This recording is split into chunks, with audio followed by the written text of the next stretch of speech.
Hello and welcome. Martin Luther King said, "I have decided to stick with love. Hate is too great a burden to bear." And he's right. Hate is a very heavy investment, and it comes with a big price tag for a man's life. I recall as a kid I was irritated by the word love.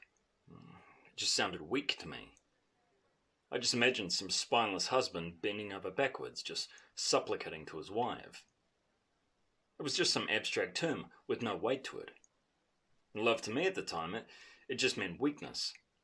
It meant having no backbone. It meant allowing people to walk all over you and just letting people off the hook. So it had no guts. It was just a word to manipulate me with. It was like an irritant on the skin. It agitated me. But in reality, how could it not irritate? In the modern definition of love, it strayed so far from the way in which it was originally defined by the great philosophers and minds of ancient times, that it's been reduced to literal prostration of males before females. In the modern definition, it's manipulative and it's shame-based, where the woman has been essentially elevated to the position of goddess, and the man that of unworthy servant. And the love that women receive today, it's not love, it's worship, and it's false worship.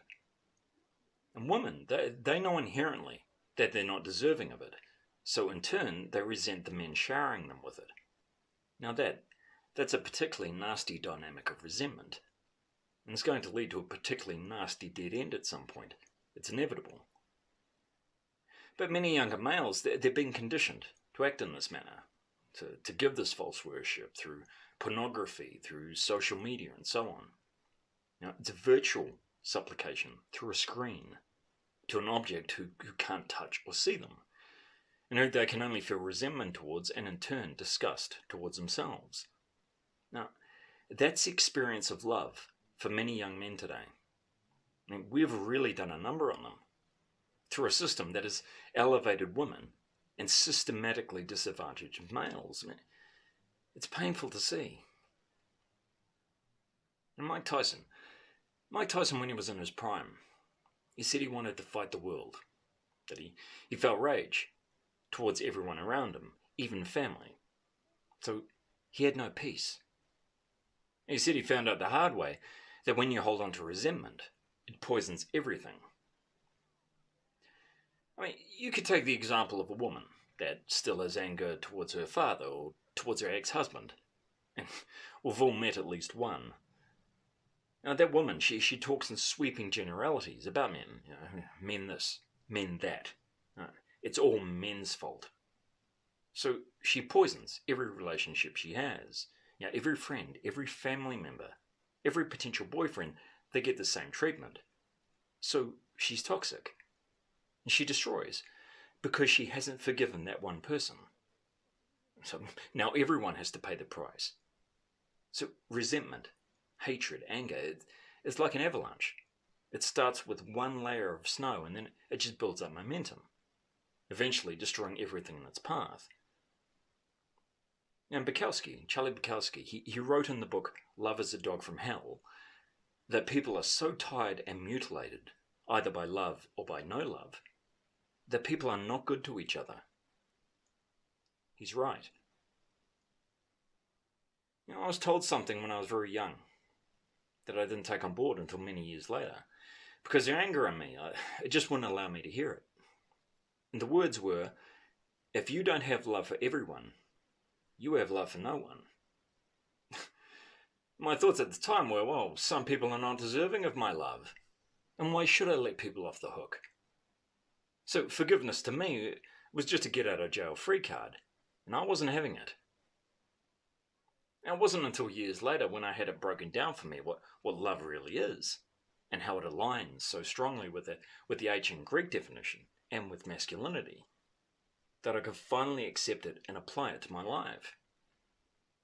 Because love for me, it's guidance. It's a guide for myself and for others. It guides how you act, how you interact, and it's doing the right thing even when it's hard to do it. And it encompasses all the important facets of masculinity, being a teacher, a mentor, a student, a brother, a son, a father. It means being responsible and accountable for yourself and for those you care about. And love for me, it's not an emotion. It's not a feeling. That's a feminine definition. Because love for men, it should function as a guide, as a blueprint for how to live your life. And the truth is, a man can only love if he has forgiven himself and others.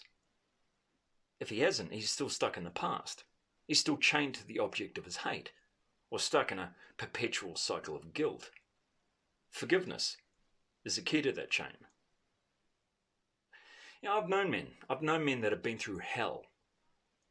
Veterans back from combat who have really gone through it, or say a man who experienced severe sexual abuse as a child. And oftentimes out of sheer self-preservation, primarily because they don't have the tools to deal with it, or due to the lack of qualified support, these men will go on the defensive. They'll cut themselves off. They'll become hostile to anyone trying to reach them. No, you don't get to question me. No, you don't get to criticize me because you can't possibly understand my pain. You haven't experienced it, so you have no right to question me. Well, no. I am going to invade your little bubble, and I am going to ask you hard questions, and I am going to challenge you. And I will ask that you take accountability for the damage you are inflicting on yourself and on those who love you. Because when you punish yourself, you punish them as well. Your family feel as if they're walking on eggshells, and by putting them in this position, you are being selfish and hurtful. And I'm challenging you like this because I have love for you. And if I didn't, I'd just let you suffer in the corner. So a person in trauma or pain or sacrifice, it doesn't entitle them to sit on a pedestal immune from criticism. But it's a two-way street. If I'm trying to reach you, then I need to understand what's going on for you. Which means the man who is suffering needs to understand what's going on inside of him. So he needs to do the work, and he needs to reach out and attempt to heal. And healing, it doesn't occur in isolation, because no man is an island. And the process for healing, it always starts with awareness, with how negative self-talk is affecting you, and then identifying those thoughts. Like with veterans and with offenders, they have the benefit of group disclosure with other veterans and inmates, so they can give voice to their inner dialogue, all that harmful self-talk, and by getting feedback from others, they can see just how harmful it is. But many young men today, they don't get that opportunity. So that's a lot of years just stuck in their own heads, with no one else to bounce things off or point things out to them. So they often just get the one perspective, their own, and it can often be a distorted one. Because once a man identifies things, he can move towards acceptance, because he's found his footing. He knows how things work now. He knows what's going on inside his head and why things are the way they are. So there has to be acceptance without shame, without hatred, without guilt. And he can't allow himself to view himself as deficient anymore, or harbour hatred towards someone from years ago. He has to let go, so he can finally practice forgiveness for himself and for others. Because as men, we can't have the expectation that others will understand us or understand our experience. Because male pain, it's at best an afterthought, if at all, by many. So the onus is on me, it's on you, it's on every man to understand what's going on inside of us. And we need to be able to communicate what we need to ourselves, first and foremost. One of the most terrifying stories I ever read was by Harlan Ellison. It was called, "I Have No Mouth, and I Must Scream." It was written in the 1960s, but it was far ahead of its time. And it's an extremely graphic depiction of a sadistic master computer that's killed every living thing, except for a few humans he keeps trapped in tunnels beneath the earth. And there is no escape. And the computer, he relentlessly tortures them. Now, I always wondered what scared me so much about that story. And what it was that the only thing more terrifying than the truth is the unknown.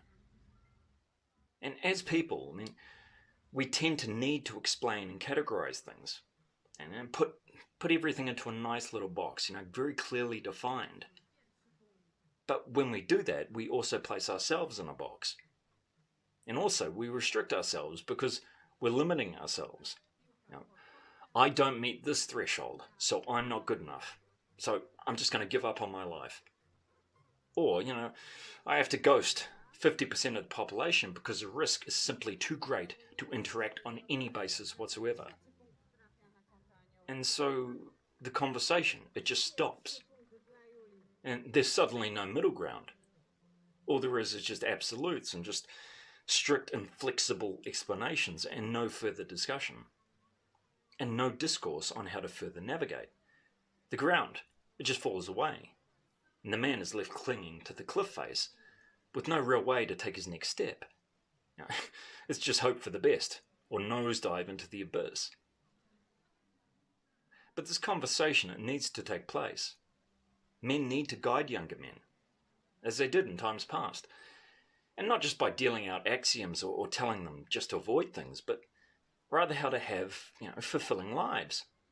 How to be safe, yes, but how to grow, how to develop, how to have the happiness, how to develop networks, how to navigate interpersonal relationships, how to interact, how to get their needs met, how to grow their skill set, and so on. Not just how to limit themselves and cut themselves off. If you look at the ancient Greeks, they broke love down into different types.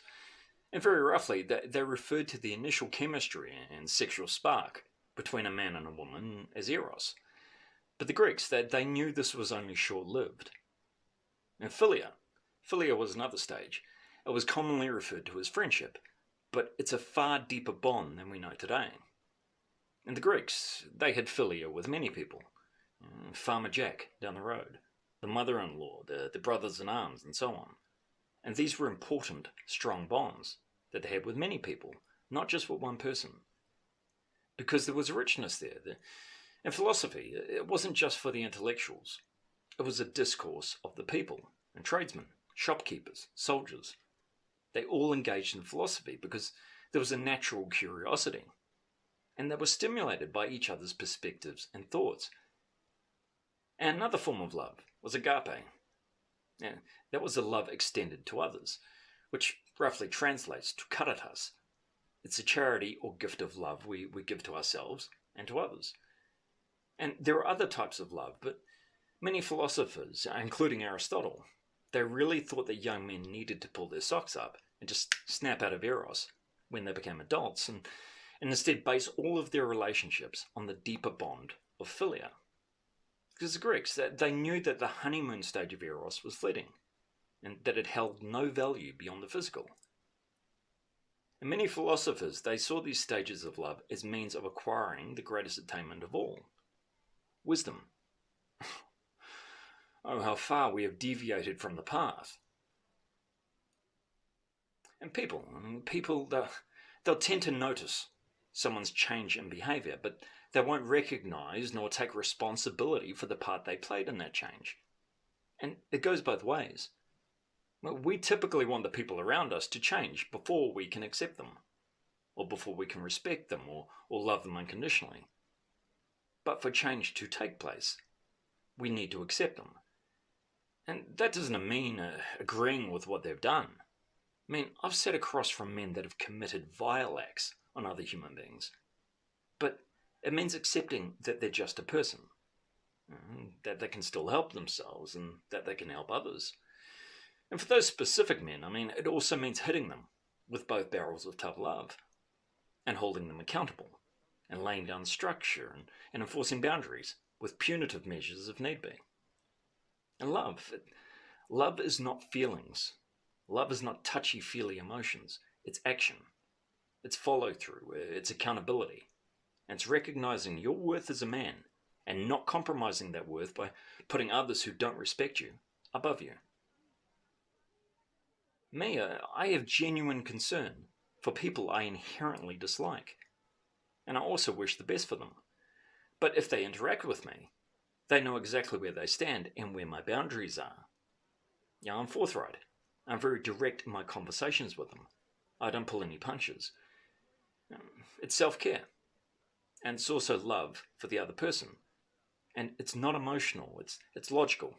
It's straightforward, and it's communicating what I need and what I'm not willing to tolerate.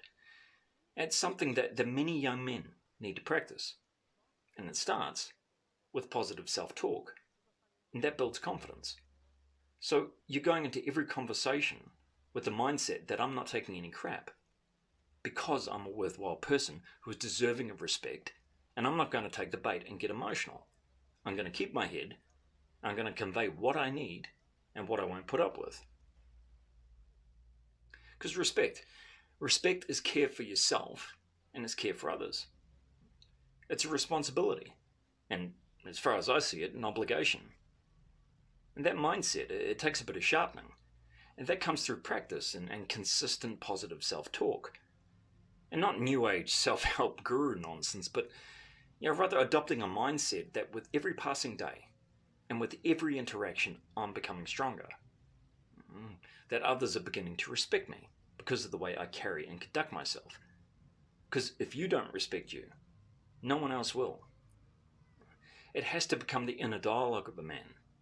Because the typical inner dialogue of many young men today is just one of constant put-downs. Negative messages that they're not good enough, or they're not worthy of this, that, and the other. To replace those inner thoughts, that's not going to happen overnight. But there is an expectation on men. Other males, they dislike what they see as weak men. They see them as a weak link in the chain. This knowledge and practice used to be passed on from older men, but their mentoring, it seems few and far between now.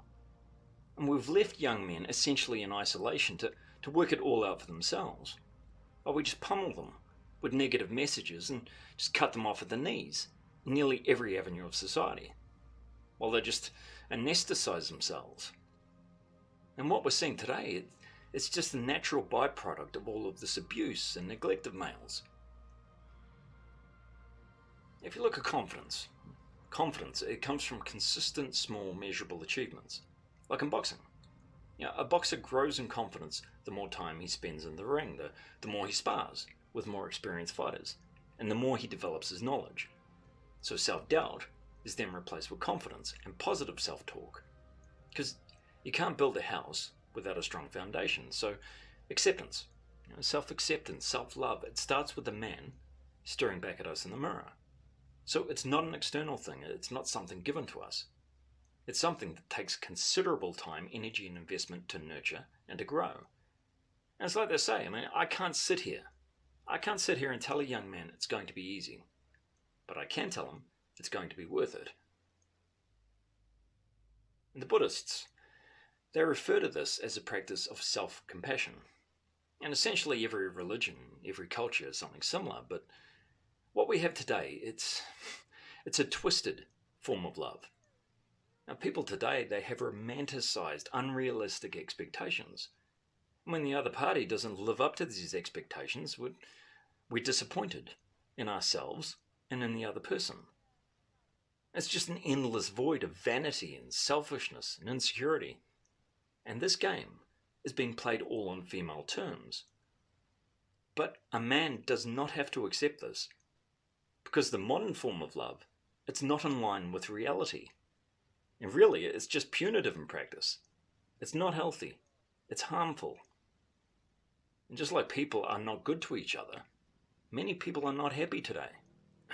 We don't need to look too far to see evidence of that, reflected in surveys and statistics, or on the faces of men and women on the street. Because I always thought that line in the movie Fight Club, it should have been, self-esteem is masturbation. Now, self-compassion. Because people, they tend to get caught up in all of this confusion, and they keep playing the self-comparison game when it's pointless to do so. Because goalposts, they're always going to keep shifting. And compassion for self. Self-compassion, it's as much about having a good defense as it is having good offense. And young men, they have to stop being their own worst enemy and beating themselves up or lowering themselves. And they need to take accountability and acknowledge that their suffering doesn't make them special. They don't get a pass. They have a responsibility to themselves and to others to not cut themselves off.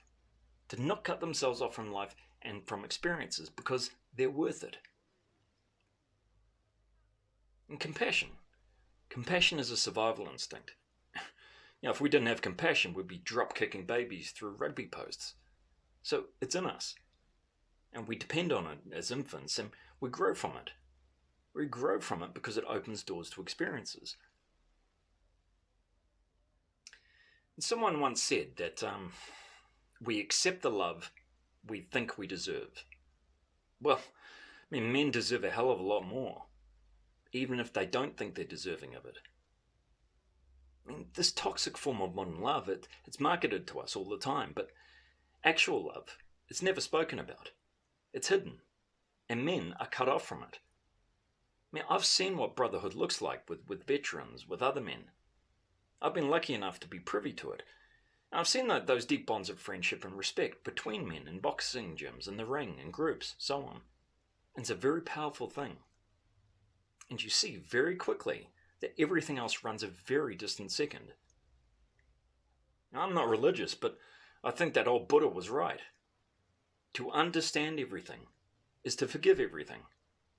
It's knowledge and it's experience. And it's stepping outside that cycle of resentment and retaliation. Now, a lot of young men today, they need to stop asking if they're good enough and start asking, what's good for me?